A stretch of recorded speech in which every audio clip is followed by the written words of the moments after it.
ರಾಜ್ಯದಲ್ಲಿ ಆಲ್ಕೋಹಾಲ್ ಇನ್ ಬೇವರೇಜ್ ಆಧಾರಿತ ತೆರಿಗೆ ಪದ್ಧತಿ ಜಾರಿಯಿಂದ ಹಲವು ಮದ್ಯ ಬಿಯರ್ಗಳ ಬೆಲೆ ಗಣನೀಯವಾಗಿ ಕಡಿತವಾಗಿದ್ದು ಕೂಡ ಬಹುತೇಕ ಮದ್ಯದಂಗಡಿಯವರು ಈ ಬ್ರ್ಯಾಂಡ್ಗಳ ಮೇಲೆ ಬೆಲೆ ಕಡಿಮೆ ಮಾಡದೆ ಗ್ರಾಹಕರಿಗೆ ಟೋಪಿಯನ್ನು ಹಾಕ್ತಾ ಇದ್ದಾರೆ.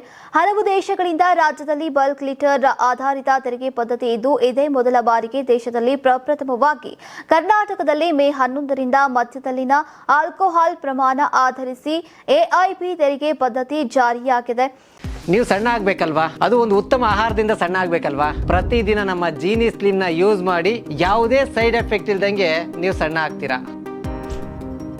ಇದರಿಂದಾಗಿ ಬಹುತೇಕ ಬಿಯರ್ಗಳ ಬೆಲೆ ಭಾರಿ ಪ್ರಮಾಣದಲ್ಲಿ ಕಡಿಮೆಯಾಗಿದೆ. ವಿಸ್ಕಿ, ರಮ್ ಮತ್ತಿತರ ಹಲವು ದೇಶೀಯ ಮದ್ಯಗಳ ದರ ಕೂಡ ಕಡಿಮೆಯಾಗಿದೆ.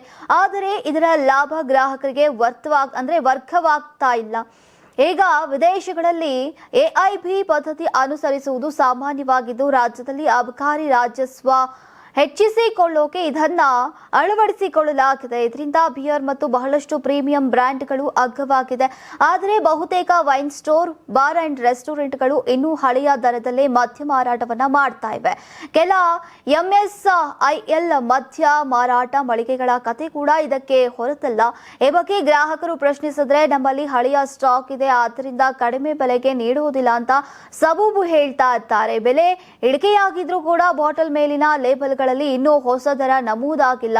ಕಂಪನಿಗಳ ಸಾಮರ್ಥ್ಯಕ್ಕೆ ಅನುಸಾರ ಇದಕ್ಕೆ ಇನ್ನೂ 1 ವಾರ ಕಾಲಾವಕಾಶ ಬೇಕಾಗಬಹುದು. ಆದರೆ ಕರ್ನಾಟಕ ರಾಜ್ಯ ಪಾನೀಯ ನಿಗಮವು ಈಗ ಹಳೆಯ ಲೇಬಲ್ ಇದ್ರೂ ಕೂಡ ಕಡಿಮೆ ದರಕ್ಕೆ ಮದ್ಯದಂಗಡಿಗಳಿಗೆ ಬಿಯರ್ ಸರಬರಾಜನ್ನ ಮಾಡ್ತಾ ಇದೆ.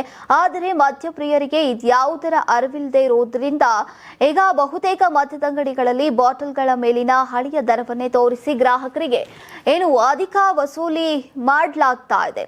ಮತ್ತೊಂದೆಡೆ ಬೆಲೆ ಹೆಚ್ಚಳವಾದ ಮದ್ಯದ ಬ್ರ್ಯಾಂಡ್ಗಳನ್ನ ಲೇಬಲ್ನಲ್ಲಿ ಕಡಿಮೆ ದರ ಇದ್ರೂ ಕೂಡ ಅಧಿಕ ಬೆಲೆಗೆ ಮಾರುವುದನ್ನ ಮಾತ್ರ ಮದ್ಯದಂಗಡಿಯವರು ಮರಿತಾ ಇಲ್ಲ. CL2, CL11 ಸಿಗಳಲ್ಲಿ ಈಗ ನೂತನ ನೀತಿಯಂತೆ ಬಿಯರ್ಗಳಿಗೆ ಕಡಿಮೆ ದರ ಪಡೆಯಲೇಬೇಕು. ಇಲ್ಲದೆ ಹೋದರೆ ಇಂತಹ ಅಂಗಡಿಗಳ ವಿರುದ್ಧ ಕಠಿಣ ಕ್ರಮ ಕೈಗೊಳ್ಳುವುದಾಗಿಯೂ ಕೂಡ ಅಬಕಾರಿ ಇಲಾಖೆ ಜಂಟಿ ಆಯುಕ್ತ ನಾಗರಾಜಪ್ಪ ಎಚ್ಚರಿಕೆಯನ್ನು ನೀಡಿದ್ದಾರೆ.